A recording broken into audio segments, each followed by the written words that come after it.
Olá, minhas queridas alunas, meus queridos alunos. Vamos, nesta aula, analisar um pouco do procedimento das execuções que tem por objeto obrigações de entrega de coisa, as execuções que têm por objeto obrigações de fazer e obrigações de não fazer. Como eu já tinha comentado na primeira aula de execuções, quando a gente trabalha procedimentos diferenciados no processo de execução, o legislador ele entende o seguinte: a finalidade da execução é ver cumprida a obrigação. De acordo com a natureza da obrigação, se de fazer, não fazer, entrega de coisa, pagamento de quantia, de acordo com a natureza de cada obrigação, eu vou identificar um meio coercitivo mais eficiente, para forçar o cumprimento da obrigação. Então, por exemplo, se eu quero a entrega de uma coisa, que eu sei onde está a coisa, se o juiz diz entregue a coisa e a pessoa não entrega, o meio coercitivo mais eficiente não é a penhora de bens, não é a imposição de uma multa diária, porque o que o exequente quer é a coisa, ele não quer a multa. Então, se eu sei onde a coisa está, é mais eficiente o quê? Se for uma coisa móvel, a expedição de um mandado de busca e apreensão, né? O oficial de justiça vai, pega a coisa e me entrega para o exequente. Se é uma coisa imóvel, o juiz expede um mandado de emissão na posse, pronto, eu vou lá e me imito na posse, acabou. Resolveu. Se é uma obrigação de não fazer, quer dizer, a pessoa está lá construindo um terceiro pavimento, tirando a minha vista da praia, é mais eficiente mandado de busca e apreensão? De forma alguma. É mais eficiente uma penhora? De forma alguma. É mais eficiente o que? Para cada dia que você continuar fazendo isso daí, R$5.000, tá? Então, nesse caso, a gente tem um outro meio coercitivo mais eficiente, ok? Multa diária para obrigação de fazer, não fazer, mandado de emissão na posse ou mandado de busca e apreensão para obrigação de entrega de coisa e penhora para obrigação de pagar quantia, tá? Na entrega de coisa, então a gente vai ter esse meio coercitivo, mas é claro que se eu não encontro a coisa, aí eu posso utilizar outros meios coercitivos, como por exemplo, a imposição de uma multa diária. Na obrigação de fazer, eu posso eventualmente, por uma impossibilidade fática do executado, ele, sei lá, eu contrato uma pessoa para pintar a minha casa e o executado não pode pintar, não pode cumprir a obrigação, porque sofreu um acidente e ele está hospitalizado. Então, eu tenho que ver, é uma obrigação que pode ser cumprida por outra pessoa, produzir um resultado prático equivalente? Pode, então eu vou solicitar ao juiz que determine que outra pessoa cumpra a obrigação e essa obrigação vai ser paga pelo executado, tá? No caso da obrigação de fazer ou não fazer, eu também posso, além da multa diária, requerer ao juiz a utilização de outros meios coercitivos, como a remoção de coisas ou pessoas, interdição de obra, desfazimento de obra, derrubada de edificação, enfim, uma série de medidas que lá na parte geral do Código de Processo Civil novo, né? O novo é que tem uma parte geral, o antigo não tinha. Na parte geral, quando a gente vê lá os poderes do juiz, aquelas medidas que são denominadas medidas coercitivas, mandamentais, subrogatórias, né? Medidas que permitem ao juiz adotar uma série de restrições. Como outro dia, por exemplo, eu vi que uma juíza, salvo engano, tinha determinado a apreensão de passaporte no processo civil. No processo penal é comum para evitar a fuga do preso, assegurar a aplicação da lei penal ou qualquer coisa assim. A fuga do preso, uma fuga do réu do país para evitar a aplicação da lei penal. Agora, a juíza apreendeu o passaporte de uma pessoa, de um devedor, num processo de natureza civil, com o fundamento de que, ora, se ele é devedor, ele não tem dinheiro para ir para o exterior. Né? Se ele tem dinheiro para ir para o exterior, é melhor ele usar esse dinheiro para cumprir a obrigação. Então eu vou segurar o passaporte dele até que ele cumpra a obrigação. Então, são medidas que o código não tem, o legislador não tem nem como imaginar. Então, simplesmente permite que o juiz adote essas medidas coercitivas. Tá? Vamos dar uma olhada aqui no procedimento. Então, a execução para entrega de coisa, na verdade a gente tem A execução para entrega de coisa, dos artigos aí 806 a 813, tá?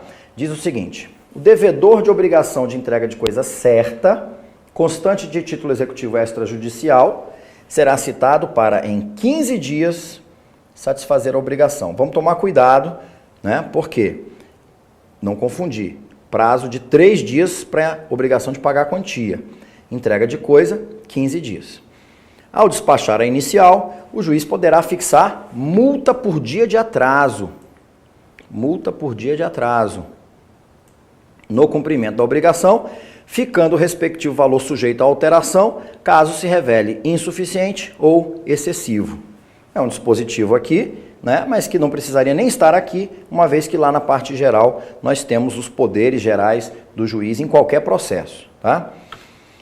Do mandado de citação constará ordem para emissão na posse ou busca e apreensão, conforme se tratar de bem imóvel, emissão na posse, ou móvel, busca e apreensão, cujo cumprimento se dará de imediato se o executado não satisfizer a obrigação no prazo de 15 dias, né? O prazo que foi designado.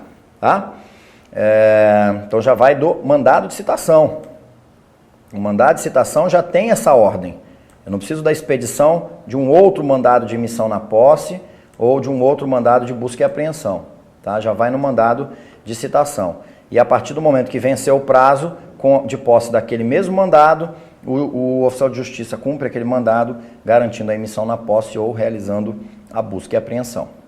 Se o executado entregar a coisa, será lavrado o termo respectivo de entrega e considerada satisfeita a obrigação. Tá? Prosseguindo-se a execução para o pagamento de frutos. Deixa eu trocar aqui. Para o pagamento de frutos ou o ressarcimento de prejuízos, se houver. Alienada a coisa quando já litigiosa, ou seja, eu entrei com a ação de execução para entrega de uma coisa. A partir do momento que há a citação, já existe como efeito da citação a litigiosidade da coisa, não é? Uma vez alienada essa coisa, ela já litigiosa, vai ser expedido o mandado contra o terceiro que adquiriu essa coisa, que somente será ouvido após depositá-la. Então, primeiro ele deposita, tá? E depois ele pode argumentar. O exequente tem direito a receber, além de perdas e danos, o valor da coisa quando essa se deteriorar, não lhe for entregue, não for encontrada ou não for reclamada do poder de terceiro adquirente. Tá? E aí, nesse caso, as perdas e danos, tá? E o valor da coisa, nessas outras hipóteses, vão ter que ser executadas no outro procedimento, que é o procedimento de pagar a quantia, né, da obrigação de pagar a quantia. Não constando do título o valor da coisa e sendo impossível a sua avaliação, o exequente apresentará a estimativa, sujeitando-a ao arbitramento judicial. Isso para que se alcance o valor da coisa. Tá? Serão apurados em liquidação o valor da coisa e os prejuízos. Assim como ocorre lá na liquidação de sentença, né? Então, a liquidação. Havendo benfeitorias indenizáveis feitas na coisa, pelo executado ou por terceiro, de cujo poder ela houver sido tirada, a liquidação prévia é obrigatória, a liquidação dessas benfeitorias, tá? Agora, o Código fala das benfeitorias indenizáveis, então, aquelas benfeitorias, as benfeitorias voluptuárias, elas não são indenizáveis, não. Aqui se a coisa deveria ter sido entregue, não vai haver. Havendo saldo, em favor do executado ou de terceiros, o exequente depositará ao requerer a entrega da coisa. Em favor do exequente, havendo saldo em favor do exequente, esse poderá cobrá-lo nos autos do mesmo processo. Tá? Os autos do mesmo processo. Agora, o procedimento, né, a gente vai precisar, por exemplo, penhorar bens caso esses valores não sejam pagos. Quando a execução recair sobre coisa determinada pelo gênero e pela quantidade, o executado será citado para entregá-la individualizada, se lhe couber a escolha. Então, olha só, está falando aqui, se lhe couber a escolha. Então, até aqui, a gente está falando de coisa certa, tá? De coisa determinada. Execução para entrega de coisa certa e execução de entrega de coisa incerta. Então, eu tenho ali a individualização, o executado será citado para entregá-la individualizada, se couber a escolha da coisa ao executado. Mas se a escolha da coisa couber ao exequente, e isso vai variar de acordo com a obrigação assumida, né? Esse deverá, o exequente, indicar a coisa, a individualização da coisa, na petição inicial. Qualquer das partes poderá, no prazo de 15 dias, impugnar a escolha feita pela outra e o juiz decidirá de plano, ou, se necessário, ouvindo o perito de sua nomeação. Tá? E aí, esse procedimento aqui, que só são esses 3 tópicos, é o procedimento da execução para entrega de coisa incerta, a gente aplica a esse procedimento, de forma subsidiária, o procedimento da entrega de coisa certa. Beleza? Então é basicamente isso aí que eu já tinha comentado no início da aula. Mandado, né? Citação, mandado de emissão na posse ou busca e apreensão. E aí, isso na entrega de coisa certa e eventuais prejuízos, danos, etc. e tal, vão ser apurados os valores, pode ser por arbitramento, nessa hipótese específica aqui, se não por meio de liquidação e é uma execução um pouco mais simples, né? Um pouco bem menos detalhes do que aquela que a gente estudou de pagar quantia. Já no que diz respeito às obrigações de fazer ou de não fazer, que elas estão reguladas aí em poucos artigos também, no artigo 814 ao 823, na execução de obrigação de fazer ou de não fazer, fundada em título extrajudicial, ao despachar a inicial, o juiz fixará multa por período de atraso no cumprimento da obrigação e a data a partir da qual será devida. Tá? Se o valor da multa estiver previsto no título e for excessivo, o juiz poderá reduzi-lo. Então, deixa eu só voltar aqui na primeira. Olha só, como eu tinha dito para vocês, na entrega de coisa, o meio mais eficiente é esse aqui. Busca e apreensão, ordem para emissão na posse. Mas o juiz não está impedido de fixar multa por dia de atraso, tá? E também de alterar caso se revele insuficiente ou excessivo. Só o legislador aqui colocou lá na obrigação de fazer multa, não colocou por dia de atraso. Mas é óbvio que para forçar uma obrigação de fazer ou de não fazer, a multa diária é muito mais eficiente do que uma única multa, tá? Então, vai fixar uma multa por período de atraso no cumprimento da obrigação e a data a partir da qual será devida. Quando o objeto da execução for obrigação de fazer, o executado será citado para satisfazê-la no prazo que o juiz lhe designar, se outro não estiver determinado no título executivo. Se o executado não satisfizer a obrigação no prazo designado, é lícito ao exequente, nos próprios autos do processo, requerer a satisfação da obrigação à custa do executado, aquilo que eu falei para vocês, que é a obtenção de um resultado prático equivalente, né? Requerer a satisfação da obrigação à custa do executado, passei aqui, ou perdas e danos, hipótese em que se converterá em indenização, tá? Então eu tenho 3 possibilidades, a obrigação de fazer. O que eu posso buscar? Eu posso buscar o cumprimento in natura da obrigação, o que é chamado aí pela doutrina desde o outro código de obrigação específica, né, o cumprimento específico da obrigação. Eu posso requerer ao juiz a conversão dessa obrigação, da tutela específica da obrigação, pela busca de um resultado prático equivalente às custas do executado, ou ainda posso requerer a conversão em perdas e danos, tá? Isso aí fica a critério do exequente.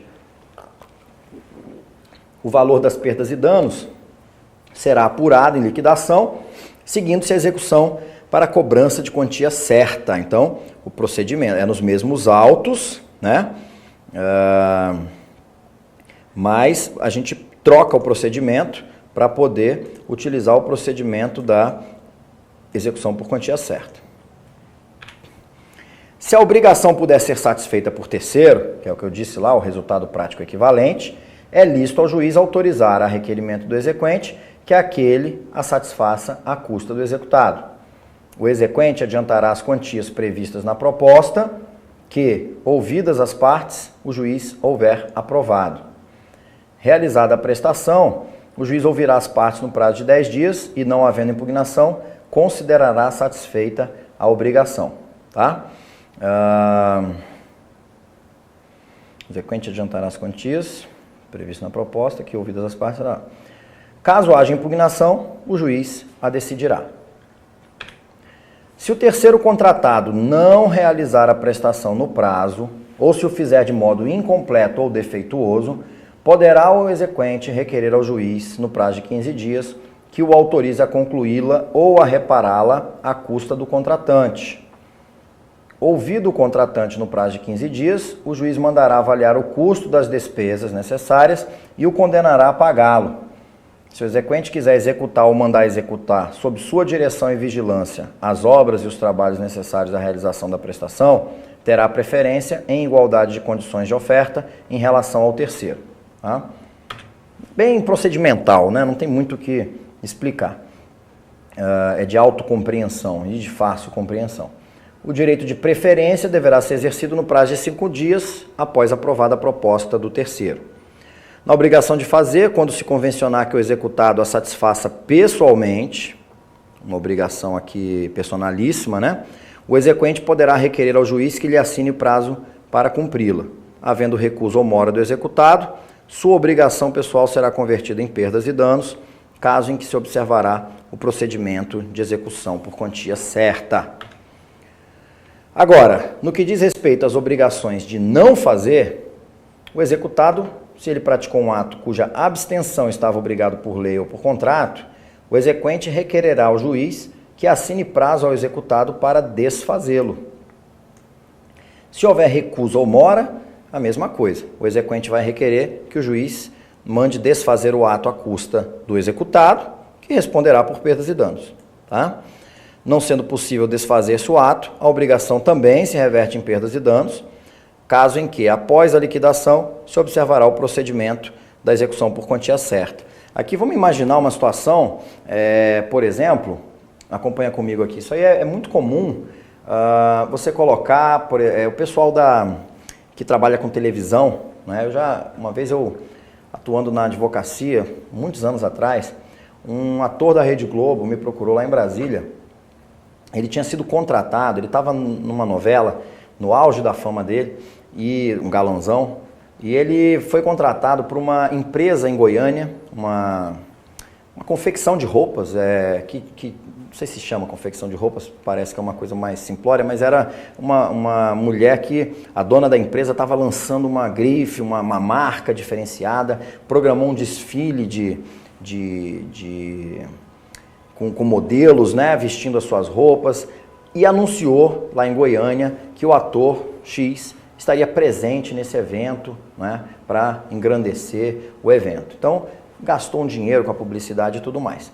No contrato, né, ficou estabelecido que esse ator compareceria.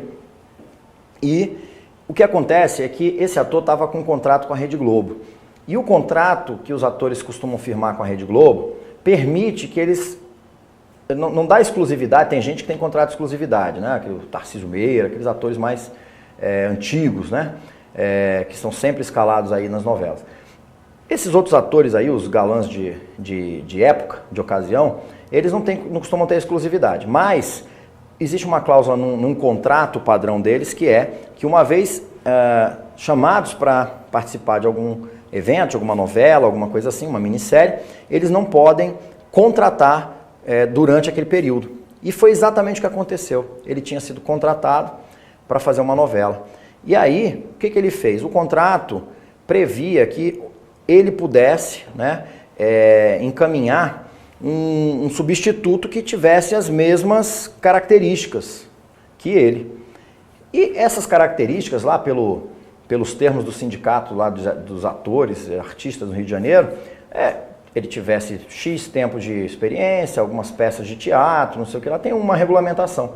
E aí esse ator não compareceu e foi um fiasco, ele mandou uma outra pessoa que não era a mesma coisa e foi um fiasco, né? Então ali era uma obrigação de fazer, de comparecer, e era uma obrigação personalíssima, tá? E aí a pessoa entrou com a ação. Nesse caso, se ela tivesse entrado com a ação no curso, né, se ela tivesse sido comunicada, olha, eu não vou poder ir. Ah, não, você vai ter que vir, eu vou entrar com a ação de obrigação de fazer.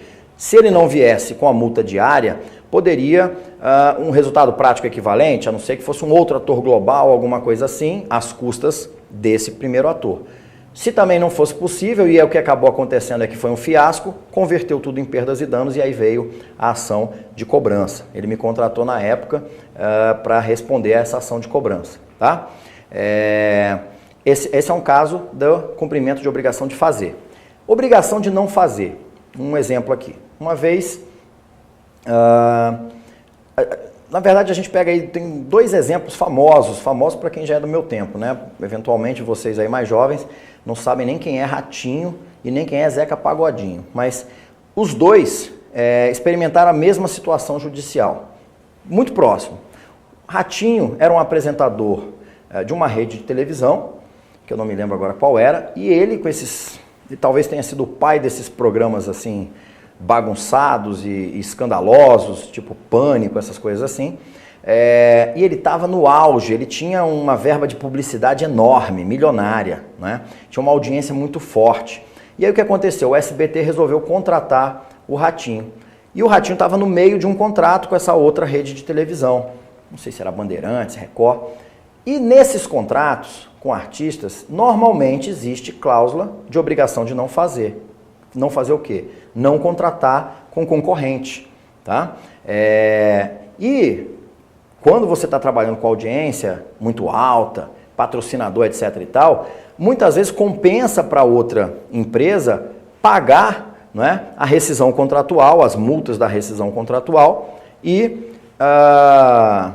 depois lucrar, né, dando mais espaço para aquele artista. E aí foi o que aconteceu. Só que o problema é o seguinte, quando ele saiu da televisão e contratou com a outra, né, havia a cláusula de obrigação de não fazer e foi executada essa obrigação de não fazer. E a multa diária, as trentes contratuais, era uma multa diária não processual, era uma multa diária contratual, elas estavam fixadas em valor altíssimo, altíssimo.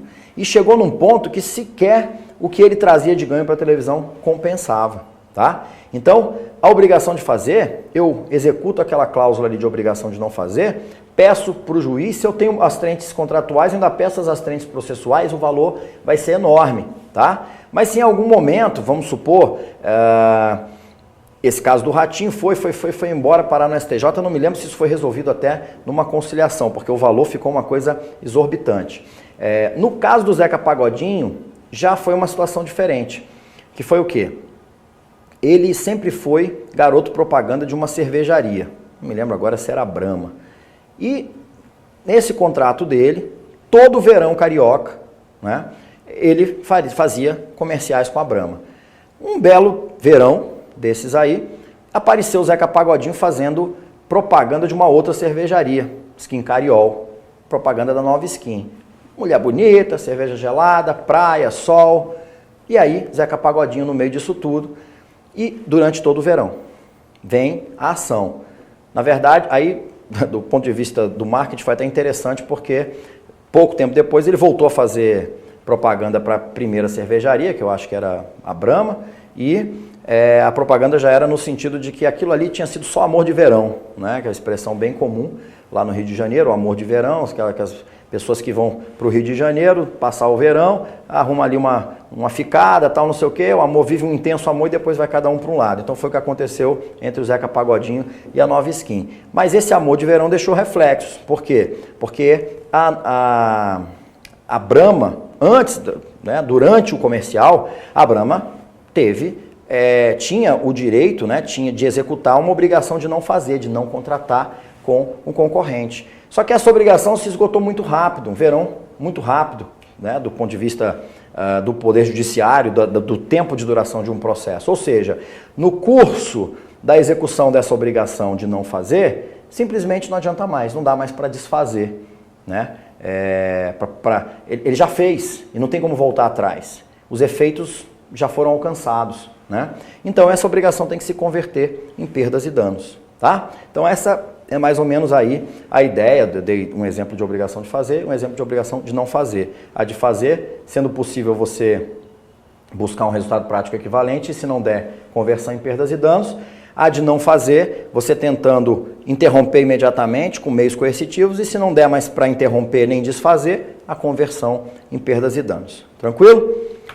Então é isso. É isso aí que a gente tinha para falar sobre esse procedimento das obrigações de entrega de coisa, das obrigações de fazer e de não fazer. Aqueles outros procedimentos que são bem específicos, né? A execução de alimentos, a obrigação contra a fazenda pública, na lei específica existe a execução pela fazenda pública, tá? Então a gente tem outros procedimentos aí que vão ser tratados no nosso material escrito, do ponto de vista metodológico e até didático, é mais adequado. Então, fica faltando aí para a gente encerrar o nosso processo de execução, apenas tratar sobre duas questões, né? Que da mesma forma que existe no finalzinho do livro do processo de conhecimento, do processo de conhecimento não, da parte geral, né? Antes de iniciar o processo de conhecimento, o legislador fala sobre a formação, a suspensão e a extinção do processo. Fala que vai ser formado com a petição inicial, isso vale para os dois processos, de conhecimento e execução, e o sincrético. As hipóteses de suspensão, que se aplicam tanto no de conhecimento quanto no de execução, mas naquilo que cabe, e aí existem situações específicas de suspensão do processo na execução, e as hipóteses de extinção, que o processo vai ser sempre extinto com a sentença, né? Mas no caso da execução, a sentença ela tem que necessariamente reconhecer a satisfação do crédito na obrigação por quantia certa ou o cumprimento das obrigações de fazer ou de não fazer ou de entrega de coisa. E aí então a gente ainda tem, dentro desse grupo de aulas de execução, que tratar sobre a figura da suspensão e da execução do processo de execução, a suspensão e a extinção do processo de execução. Isso aí, então, é tema para mais uma aula e a gente se encontra lá. Até já!